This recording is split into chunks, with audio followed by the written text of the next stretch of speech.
All right, guys. So we left off, I believe, with negative hyperbolic random variables. And this is the idea. Urn contains W white and B black balls. The balls are randomly drawn one by one without replacement until R white balls have been obtained. Let X be the number of black balls drawn before the Rth white ball. Okay? Before the Rth white ball, then X is said to have a negative hypergeometric distribution with parameters W, B, R. Okay, so let's again see what happens here. So we have W white and B black, and balls will be drawn one by one without replacement. And we have to gather R balls. Okay. So then let's consider, can you maybe in the comments type, what do you think is the probability that X equal to K? In other words, that we will gather K black balls, given that we must gather R white balls, right? So the last thing that is gathered is the R white ball. Can you come up with a formula for this?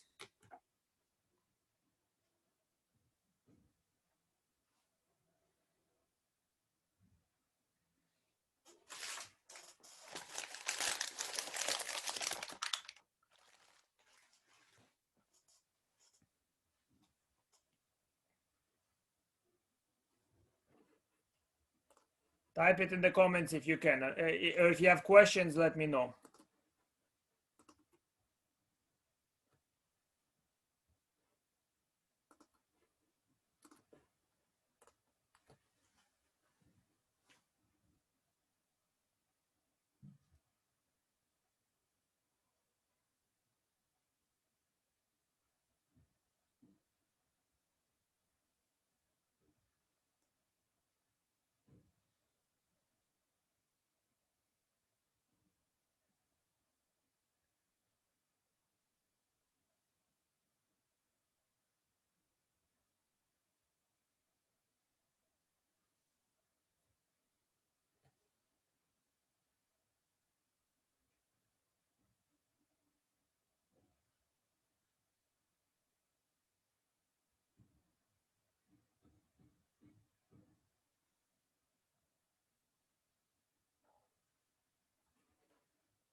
All right, no ideas? Okay, one person wrote.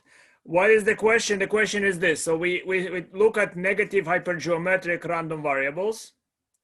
And the idea is this. We have W white and B black balls. We sample the balls one by one without replacement until we have gathered exactly R white balls. X is the number of black balls in my sample. How many black balls will I sample here? And that's called the negative hypergeometric variable. And then the question is, find the probability mass function. What's the probability that X equal to K? You understand?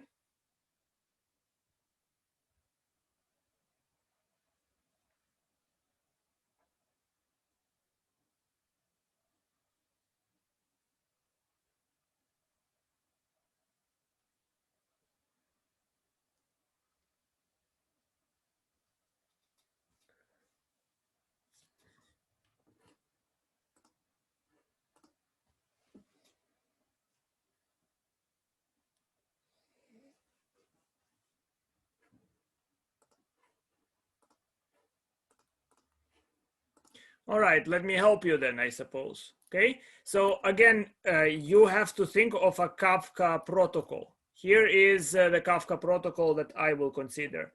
So we have white balls picked. Number of white, I will have several Kafka protocols perhaps. Here is number of white balls picked. Here are the black balls that were picked, the last white ball, and order of remaining balls that is available. So I imagine that they are all together included. That's how I think of it. Hello, Shotaro. Have Hello. you come from a trip from Connecticut? I just arrived myself. No, I honestly, it's just like this day today, my internet's been horrible. All right. So everybody says this. So this is this is going to tell me the ordering. So basically, then I have to pick white balls. So W choose R. W choose R is the particular white balls that will be in the sample. And then we have B choose K because I picked K. That's the in order written over here. Okay. And then what I have is which of those chosen is the last one. That would be R here. And the order of the remaining ones is R plus K minus 1 factorial. Okay. And this is the general situation here. I'm not going to go through more explanation over this formula because you can do something that is simpler. You understand? So the question here was, again, negative hypergeometric. We pick balls one by one until we have gathered a total of R white balls. We do that without replacement. And we want to know what's the probability that the number of black balls that were gathered is equal to K. Okay, so this is another way of thinking about it. So we can imagine that if we can imagine that the balls that we pick are not random. We have this sample, and the sample that we picked is necessarily of size R plus K, because we had to pick exactly, we'd never pick more than R white balls, right? So R plus K is the size of my sample. And what I can imagine is the balls turning, once I pick them, exactly K balls in my sample will turn to be black, exactly R of them will turn to be white, and in the non-selected sample, exactly B minus K will turn to be black because I picked K, and W minus R will turn to be white. And the reason I subtract a 1 here is because what I think of is that the last ball that I have selected is white ball, right? And divided by W plus B over exactly W of them will turn to be white. And that just means in a particular category of having been selected. Okay. So this reminded me of a poem, but I will, if you're interested, you can read it. I will skip it for now. Then the question is, how do we calculate the expected value for this random variable? The expected value is a bit complicated in this situation. Okay, so here is the strategy that that you might try. So we might want to know, because we're calculating how many black balls were gathered, we want to know then how many black balls were gathered before the first white ball, how many black balls were gathered before the second white ball, and all the way to how many black balls were gathered before the last white ball that I can select. So far clear? Guys, you are all invisible and shy. Can you confirm if you understand, please?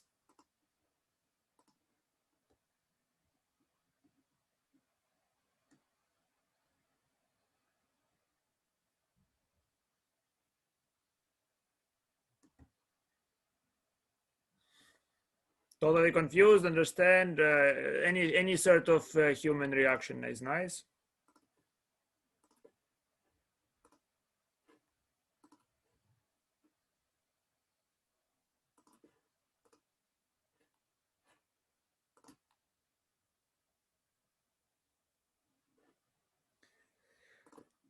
All right, guys, so this calculation, you can think about it again.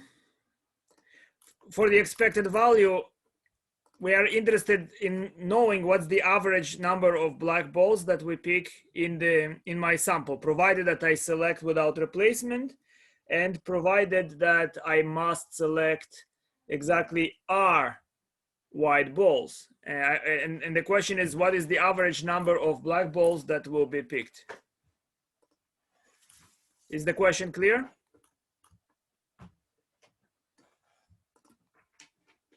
All right, so then the suggestion is to use the properties of expectation. Sum of expected values is the expected value of the sum.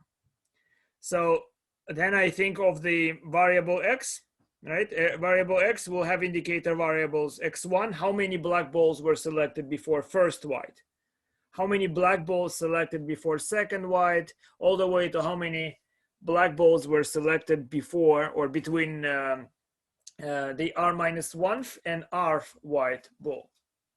Okay, and even they are kind of complicated to calculate. The expected value of each of them separately is still very complicated to calculate. So let's do another trick here. We might consider in X1 which particular black balls are present there, right? We can imagine the black balls are numbered 1 through B. So that's what we do over here, right? So we might say that x1 is equal to the summation, or in general, xk is equal to the summation of yk1 plus ykb, which is each of those variables will indicate 1. If the ball numbered 1, in this case, is black ball numbered 1 is in this region. Yeah, I have a feeling that you completely don't understand anything I'm saying.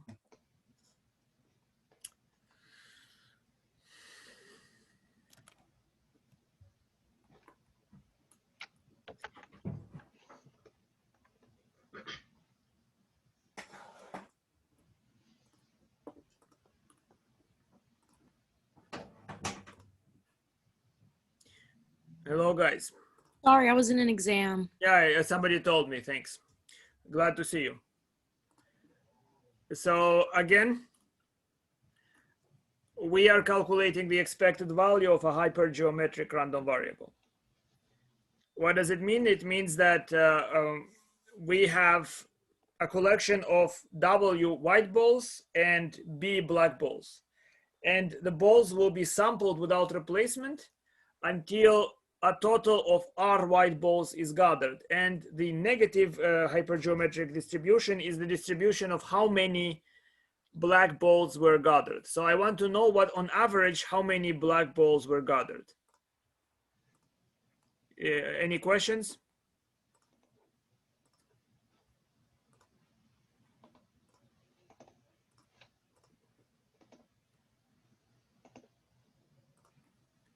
If you don't have questions, then write Y that you understand, or letter Y or yes or something like that, so I know that you are with me, guys. And if you don't understand, please stop me, let me know how may I help.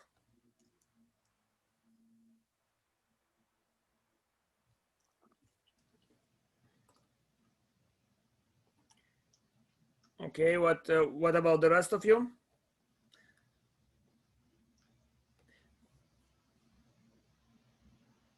Okay, so this one is complicated. Okay, guys, so we are calculating expected value.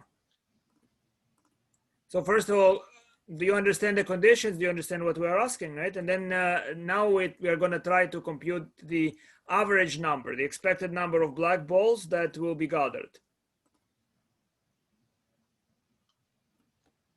you know, I always have to gather R. So my first step is to say how many black balls were gathered before the first white ball, and then how many were gathered for before the second, and all the way before the last, okay? And the expected value of X is the expected value of X1 plus expected value of X2 and so on. Clear? Up to this point, guys, clear? And now the expected value of each individual random variable is actually fairly hard to compute. How many will there be between? Thank you. Yes, I checked the waiting room. Thank you for letting me know. Yes, somebody is there.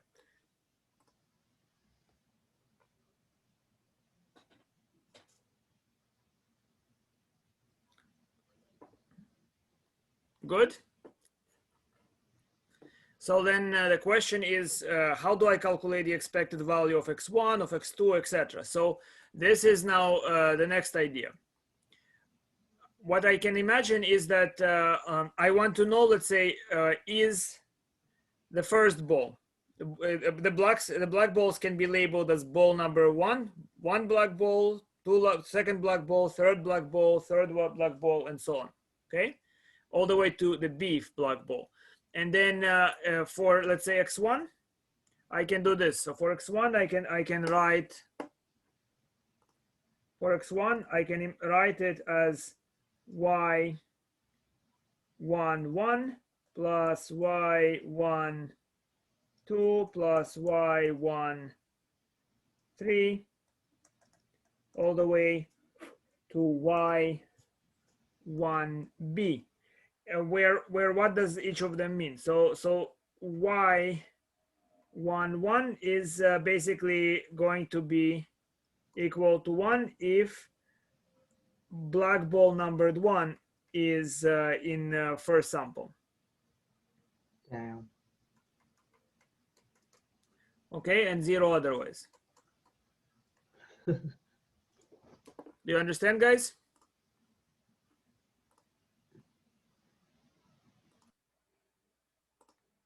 Are you with me? Oh.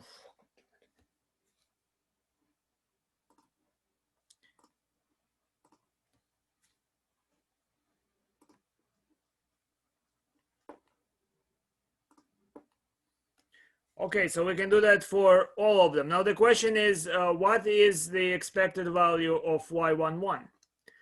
Well, the first black ball is equally likely to be in any position. It's equally likely to be between before any first white ball, between first and second, between second and third. It's equally likely to be anywhere. Good. So that's what I'm saying here. So it's equally likely to be between any position, between before the first white ball, before the second, before the third, before the W of white ball. So it's equally likely to be anywhere here. So it's the expected value is the probability that it's here, which is 1 divided by W plus 1. Okay. So the expected value of any Y sub kj is 1 over W plus 1. And so the expected value of X sub k, it's simply the sum of, they are identically distributed. It's B times the expected value of YK1, which is B divided by W plus 1. And so the expected value of X is simply R multiplied by the expected value of X1, let's say, which is R times B over W plus 1. That's the expected value. That's one of the harder questions to calculate. I'm not sure if you followed or entirely not, right? And then I go on and calculate the variance. But since I'm not sure if you understood this, I will just leave it be for now and move on to the next lecture. This might be on your second exam.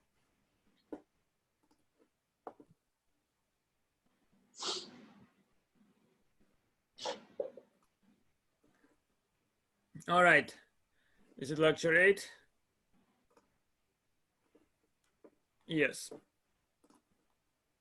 That's a very important lecture, guys. Pay attention. the Poisson random variable.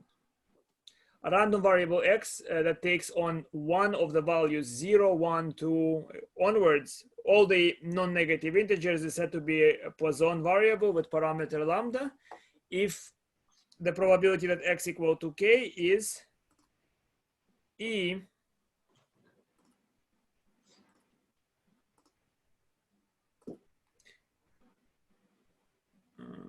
one second.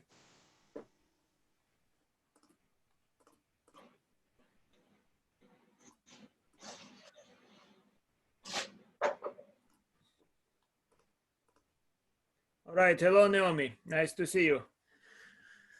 All right, so if you missed anything that I said so far, guys, and you're interested, then we calculated we spoke about the negative hypergeometric random variable, and its expected value is one of the more difficult expected values to calculate. If you're interested after class, I can go over the explanation again. I have a feeling that nobody that listened to this explanation understood anything, and there is an entire silence, and I'm entirely out of it. I just came from upstate just a 1 minute ago, a few minutes ago actually, also late by 1 minute to teach the lecture. So anyhow, so back to Poisson. Okay, so we have that if p of x equal to k is e to the minus lambda, lambda to the k over k factorial, you might recognize that the summation of this series is, why do we have the e to the minus lambda? It's because lambda to the k over k factorial from k equal to 0 to infinity adds up to e to the minus lambda. Sorry, add up to e to the lambda, right?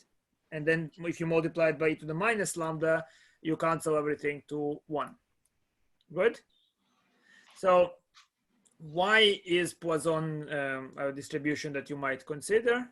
It's because it's a very good approximation to the binomial distribution, provided that the expected value of the binomial distribution is significantly smaller than the number of trials. Okay, that is the number of trials times the probability, that's the expected value of successes, is significantly less than the total number of trials. Okay, so here is what this is stated in this theorem. Let x be a binomial random variable, so that the expected value is significantly less than n. Then we will see that the probability that x is equal to k is approximately equal to e to the minus lambda, lambda to the k, where lambda is n times p. Okay, where lambda is the expected value.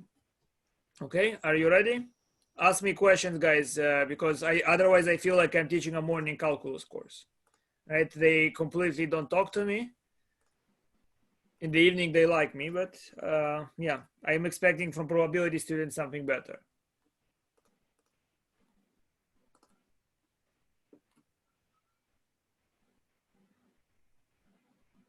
All right.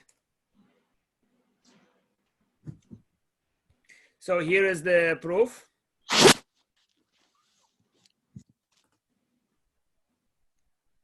One second, there's some guys. If you can, if you're not speaking, please mute. Okay.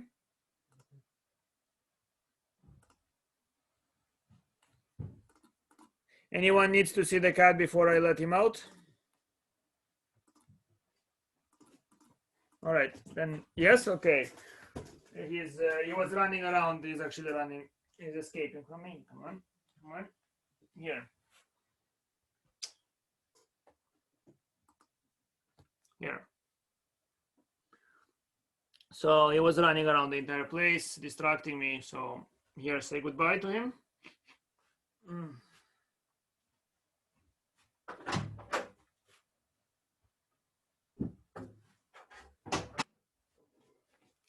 All right, back to the lesson.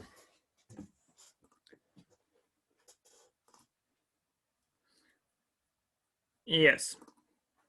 All right, so are you ready, guys? Back to the lesson.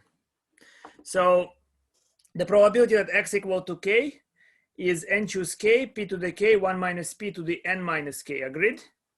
That's just binomial distribution. Everyone agrees? Now, here is what I'm going to do. I'm going to write n choose k as n factorial over k factorial n minus k factorial.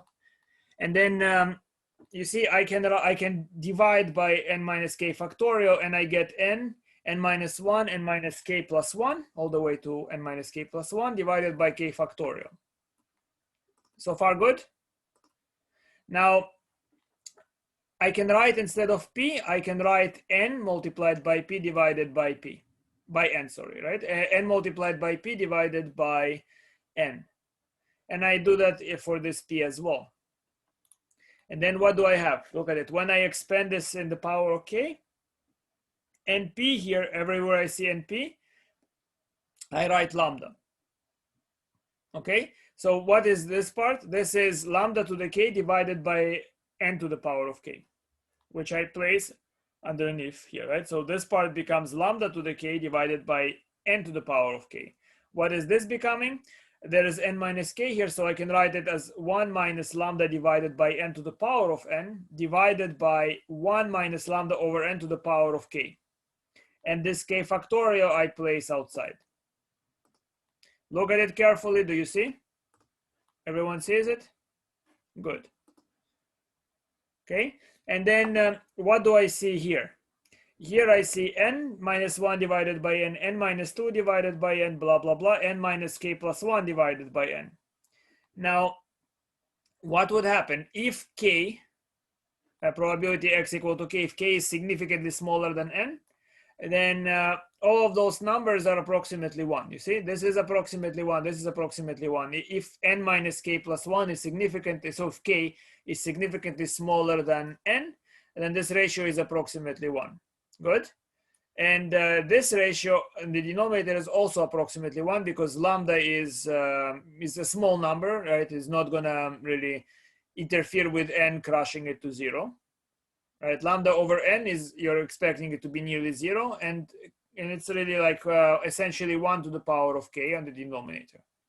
So what you then have is what you are left with is this. You're left with lambda to the power of k multiplied by 1 minus lambda over n to the n, which is approximately e to the minus lambda divided by k factorial. Do you see that? The only things that are not eliminated to 1 are, well, we have this. We have this, which strives to be e to the minus lambda. Yeah.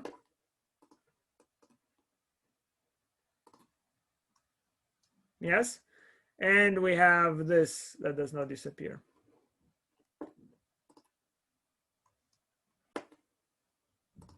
Yes. So you see, I hope you see from this pretty quick proof, and it's not, I mean, I haven't said how much smaller, there's some precision required, of course, but from this very quick proof, you see that I can use the Poisson distribution to approximate the binomial distribution whenever I like to do so, okay? That's what this is saying. So here is one example, okay? A newly published book is carefully examined and found to contain an average of 1/2 typographical errors per page. You open to page 100. What is the probability that you will find 1 or more typographical errors on this page? Question understood? All right, so you have a book, and on average, because maybe you know such books or you examined a few pages, averaged it out. On average, you think that you will find 1/2 typographical errors per page. In other words, you find per 2 pages, you find 1 typographical error. Make sense what 1/2 means? If you look at 2 pages, on average, there is going to be 1 error per 2 pages. What's the probability that you will find 1 or more typographical errors on page 100? Okay, so you can imagine perhaps that a page contains a large number of letters. Let's say this number is n, where n is a large number of letters, and the probability that a letter is out of place is some p, and it's a small probability, so small that the expected number is going to be 1/2, right? So n multiplied by p is 1/2. So we can use Poisson. So we will say x is a Poisson random variable with parameter, because we imagine that each letter is like a trial, and there is a minuscule chance of that trial to be a success. Success meaning that it's incorrect letter placing, right? So we would say that it's a Poisson random variable with parameter lambda equal to n multiplied by p, which is 1/2. I do not know what's the probability. I don't know what's n, but I think on average it will be 1/2. Okay, so lambda is 1/2. So then the probability that x is more than 1, it's 1 minus probability x is 0, which is 1 minus e to the minus 1/2, because that's x equal to 0. It's e to the minus 1/2 by Poisson. And that would be 0.393. So that will be an approximation of the probability that I will find an error on that one page. So the likelihood of finding some mistake is estimated to be 39%. Okay, on that one page. Good. So this is even more natural example for Poisson. Consider an experiment that consists of counting the number of alpha particles given off in 1 second interval by 1 gram of radioactive material. If we know from past experience that an average of 3.2 such alpha particles are given off, what is a good approximation to the probability that no more than 2 alpha particles will appear?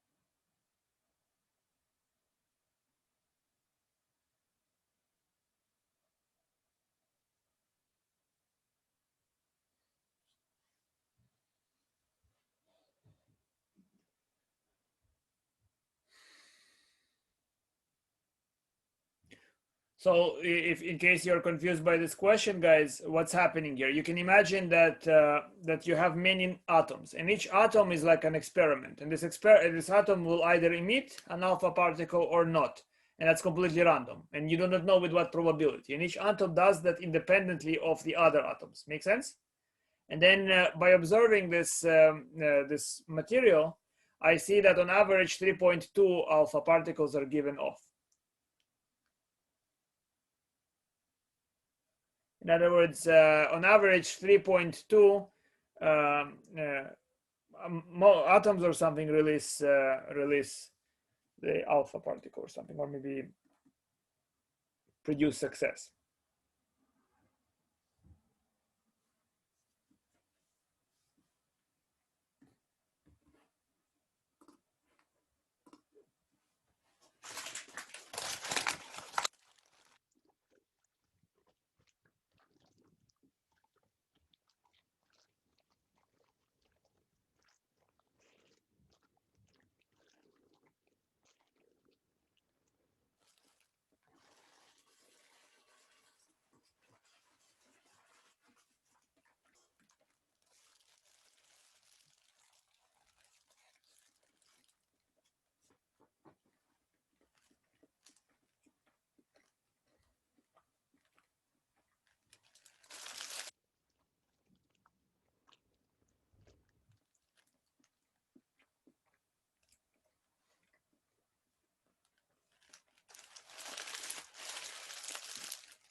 So the question is, approximate the probability that no more than 2 alpha particles will appear. within, of course, a given time. I might have forgotten to say within which time.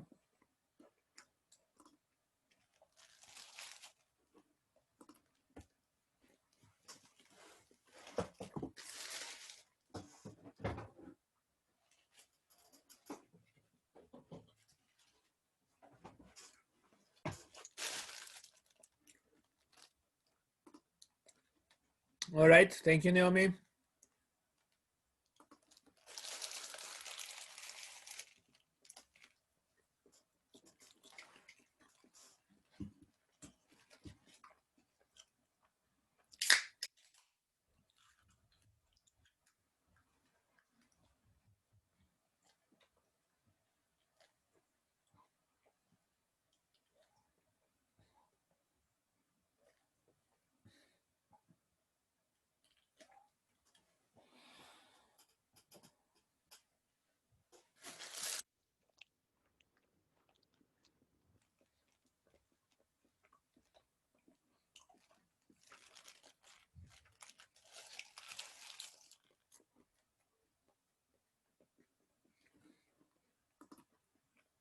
Okay, Chabari, great.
All right, guys, let's do it together then, I guess, if it takes so long.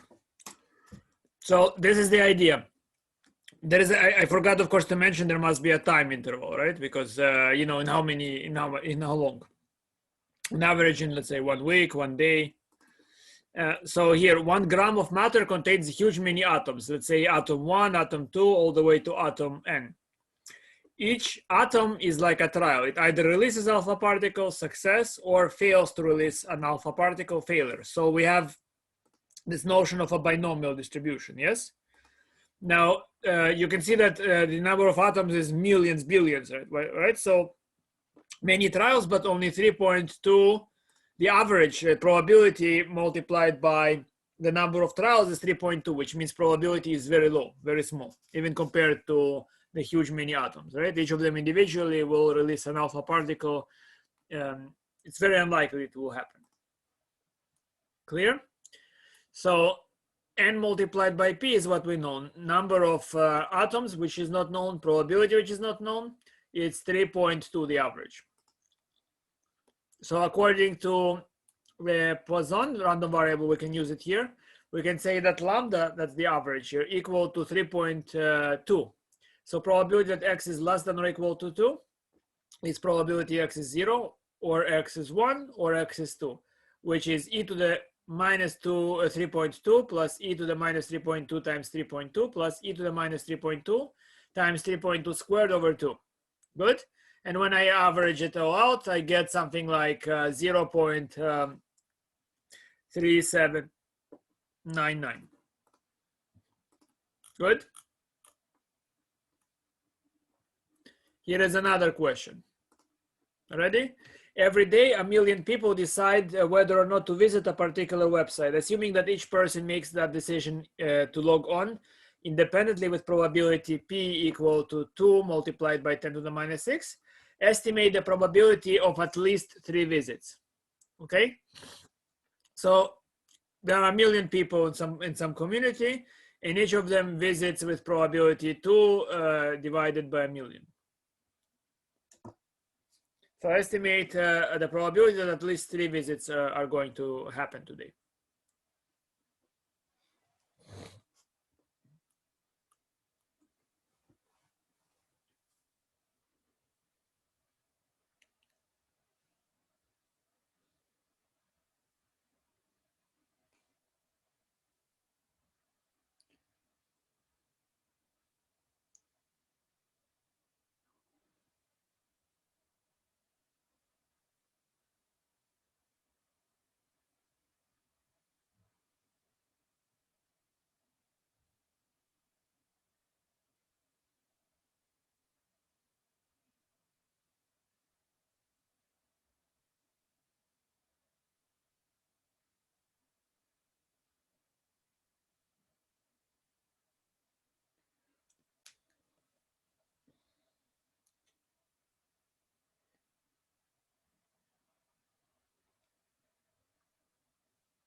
Okay.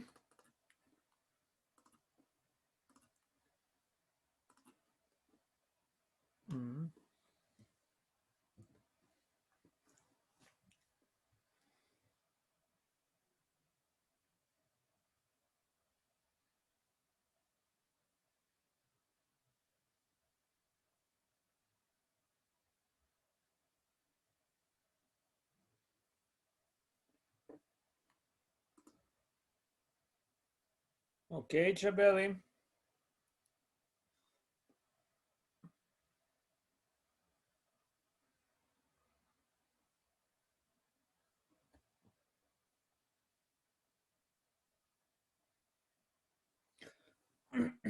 Let's do it together, I suppose, guys, right? What's the idea? Okay, so we have 1 million individuals. What's going to be the, so it's binomial here, right? We have 1 million individuals, and probability is 2 multiplied by 10 to the minus 6 for each individual to be a success to visit the website, yes? What's the expected number of successes? Since this is a binomial distribution, the expected number of successes, is it clear, guys? The expected number of successes is 10 to the 6 times 2 times 10 to the minus 6. It's the number of trials, 10 to the 6 million individuals, multiplied by the probability that a particular individual visits. And that's 2. And you can see that 2 is significantly, the expected value is significantly smaller than a million, right? It's like if you have $2 in your pocket, it's significantly smaller than $1 million in your pocket. I hope you know that. So what is our estimation? We want to know at least 3 individuals, right? So it's 1 minus the probability there were 0 individuals, or 1 individual, or 2 individuals. Good? So that's what we have here.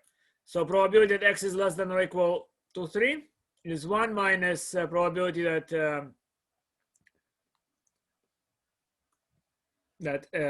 I think I meant here bigger than or equal to 3. I said at least, so here I wrote less than or equal, but I mean bigger than or equal to 3, yes? It's a small mistake here. So it should be 1 minus probability x equal to 0 minus probability x equal to 1 minus probability x equal to 2. And that's 1 minus 5 times e to the minus 2. Chabeli, you wrote, yeah, you wrote correct, everything great. Okay. You see guys how that worked? It's very simple. You just, the parameter of the Poisson is the expected value of the binomial. Good?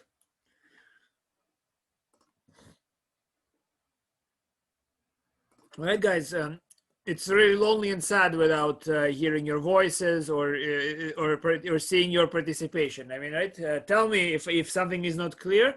I'm not biting, right? I haven't beaten anyone yet. So why are you scared? Tell me if you understood. Confirm something. Write something in the chat. Did you understand the explanation, or did I talk to myself? Okay, thank you, Naomi, and the rest of you.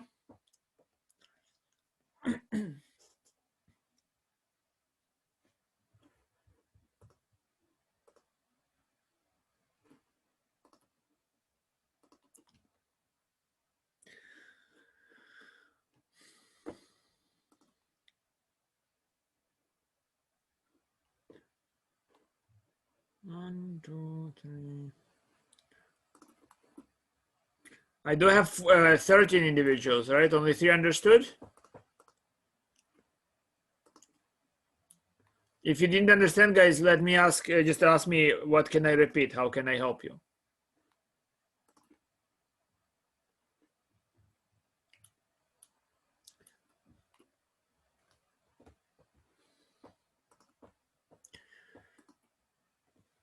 All right, so here is the thing, guys. The actual distribution does not have to be binomial for the Poisson random variable to be a good approximation. So here is one example. So there are k distinguishable balls and n distinguishable boxes. The balls are randomly placed in the boxes with all n to the power of k possibilities equally likely. Do you understand why there are n to the power of k possibilities? So each ball is going to any of the n boxes. So for ball number 1, there are n possibilities. For ball number 2, there are n possibilities. So it's n times n times n, k times. Good? So the question is this. I do not know why. I mean, in computer science, apparently problems of this type are at the core of many widely used algorithms in computer science. So find the expected number of empty boxes. Can you do that? What is the expected number of empty boxes, guys? That's your first task. You understand what happens? Each ball, there are k balls and n boxes. Each ball goes to any of the available boxes. You can throw all of them into one box. So we want to know the expected number of empty boxes.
All right, you understand, guys? What's the expected number of empty boxes? That's what we're trying to figure out.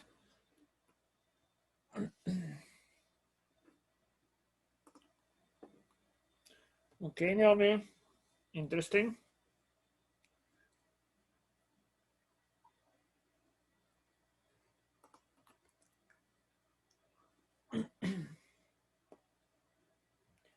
So, very well, let's do it together, right? So what we can do perhaps is,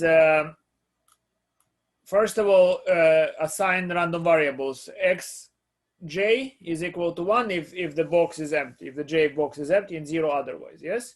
That's the simplest way to calculate it. So x is the number of empty boxes. We can have 0 empty boxes, 1, 2, 3, on onwards, right? So I will assign x is equal to the summation.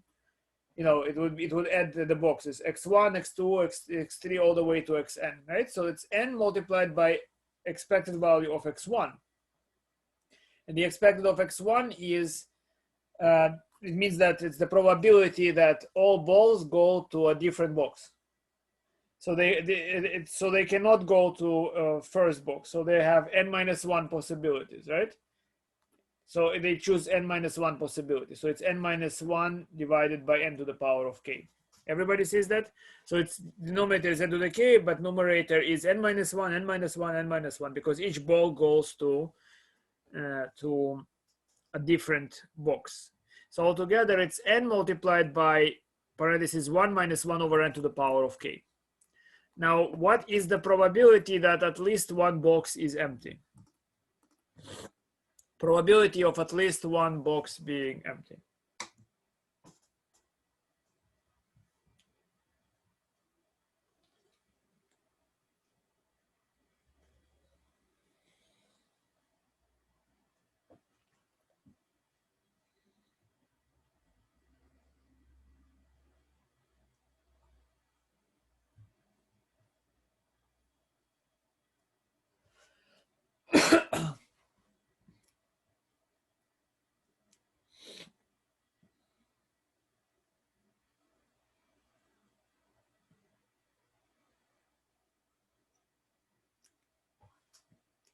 So, you know, you can use inclusion, exclusion. It probably is an ugly formula, right? But let's see if you can find that probability.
All right. Let's do it together, I suppose.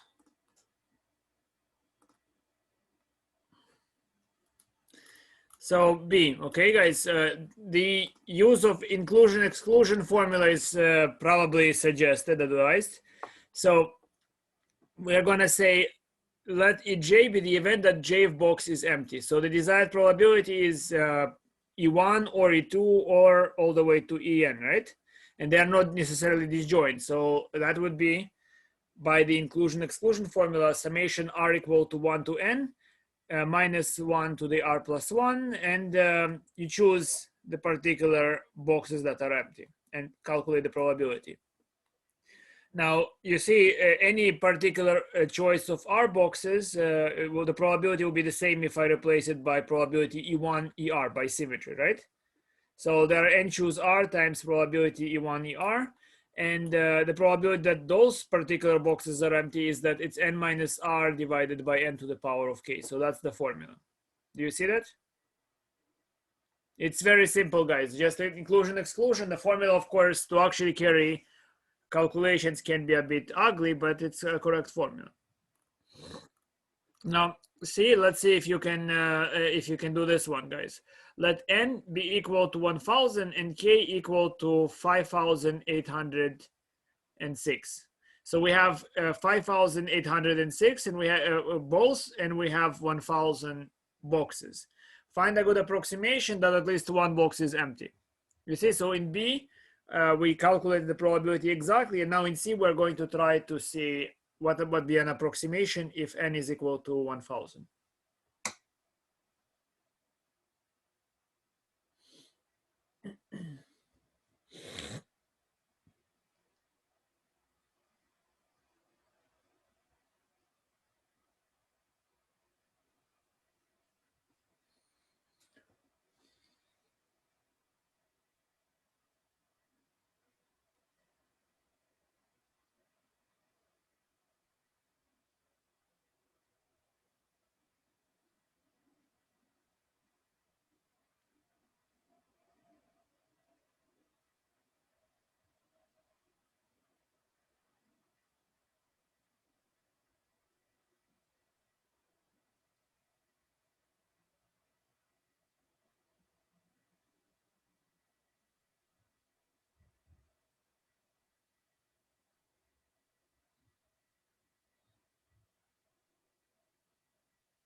All right, so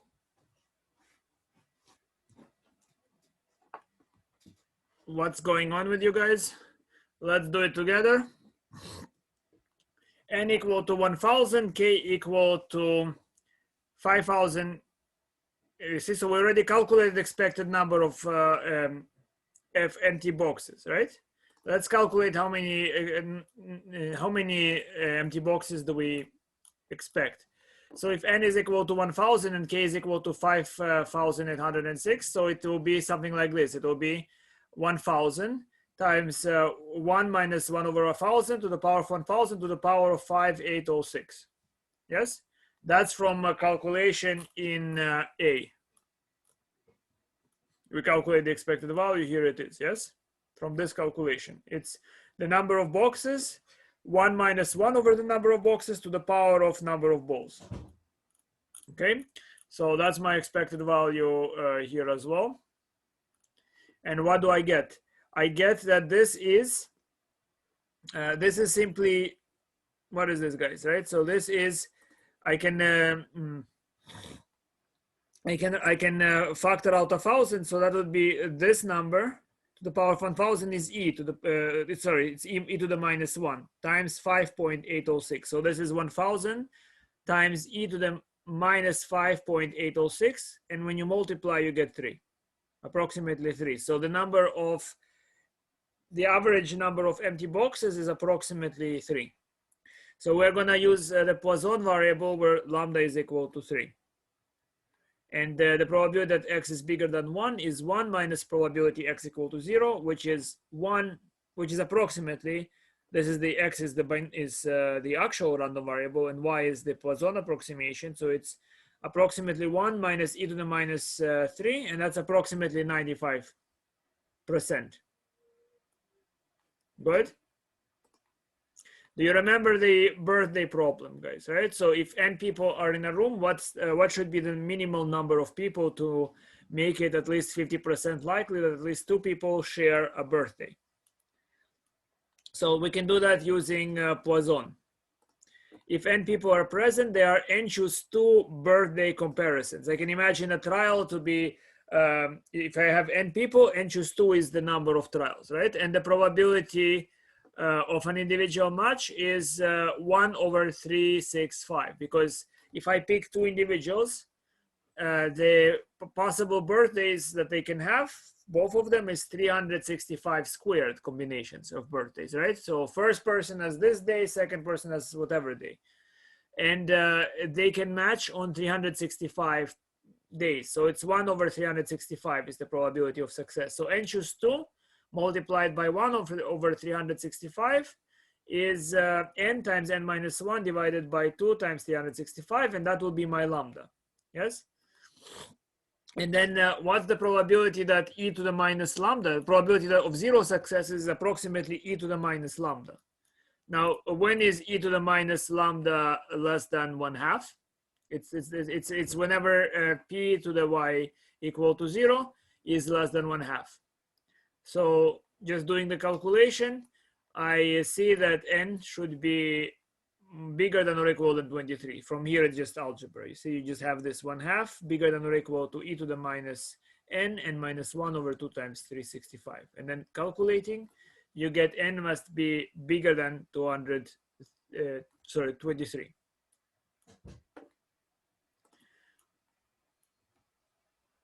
So here is another question, guys. Let's see if you can do this one. What should be the number of people in the room so that the probability of them having the same or consecutive birthday is 1/2 or more? You understand? The same or consecutive birthday. So success is that either they have the same birthday or the difference is 1 day apart. And I want the probability to be of this happening at least once higher than 1/2.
All right, let's do it together, I suppose.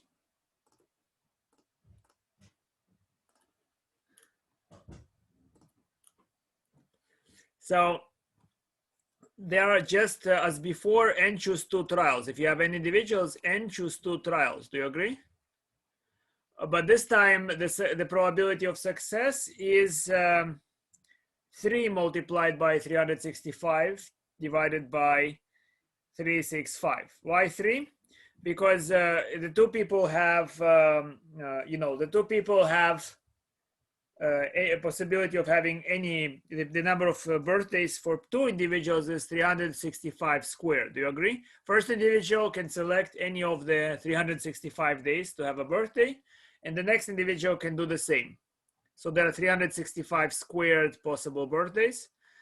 Now, here is the situation. Now, given that one individual's birthday is on one of the 365 days, the second individual can match him, can take the same day or the day after or the day before.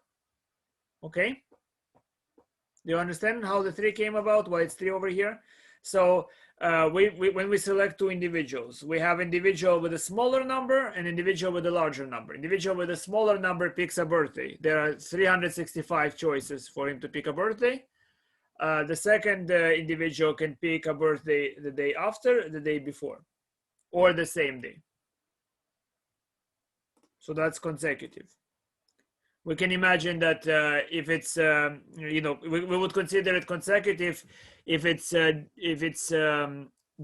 31st and January 1st is also consecutive, let's say, okay? So that works, good. So when you carry the calculation, as I did before, you end up with 14 individuals. As long as you have 14 individuals, it is 50%, at least 50% likely that they will match on a birthday, or the difference will be by 1 day. Good. So now let's calculate expectation and variance of a Poisson random variable. I will take, I guess, another 5-6 minutes because we all came late. Okay, what's the expected value? What do you think? Well, we know that we might imagine that since Poisson is simulating a binomial, that the expected value of a Poisson is going to be the same as the expected value of the binomial it approximated, so it will be lambda. And when we think about variance, we would imagine it still to be lambda, because variance of binomial random variable is n times p multiplied by 1 minus p. But p is small, so 1 minus p is essentially 1. Okay, so we expect variance to still be equal to lambda. Let's see if that is indeed the case. Okay, this is the calculation here. So the expected value of y, it's e to the minus lambda, summation k 0 to infinity of k times lambda to the k over k factorial. So I can simplify and write it lambda to the k over k minus 1 factorial, where k is 1 here. I can factor out a lambda, and then readjust the bounds, and I see the same summation as before. So it's e to the minus lambda times lambda. This summation ends up being e to the lambda. Simplify, you get lambda. Do you all see, guys, how this calculation carries through? I do not see your faces, and I do not hear your voices, so I have no idea if you understood or not. Please stop me if you did not. Now, to calculate variance, let me calculate expected value of y squared. The expected value of y squared, it's the same summation, but here I have k squared. Good? Here I have k squared. So what happens is that it's, I can again do the same process where I will sacrifice one of the k's. I sacrifice one of the k's and readjust, and that's what I get. Okay, so I cancel one of the k's, I get lambda to the k, k minus 1 factorial, and here you have only 1k. And then after readjustment, it would look like this. Just change the bounds of integration again. And what is this? This is the same as when I sum it up. It's the same thing as if I multiply it through as the expected value of lambda, and then the summation of 1 times e to the minus lambda will be 1. So it's lambda times the expected value of y plus 1, which is lambda times lambda plus 1. And therefore variance equals to the expected value of y squared minus the square of the expected value. When you simplify it, you get lambda. All right, I presume that everything you heard is just lambda, lambda squared, lambda, lambda, lambda, lambda, lambda. And at that point, I wish you goodbye, adieu, auf Wiedersehen, take care, bye.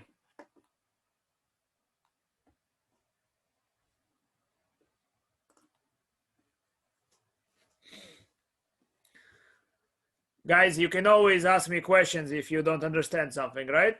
I don't look at you strangely when you do, all right? Goodbye. Take care. Anyone has any questions, or the ones that remained here forgot to log out?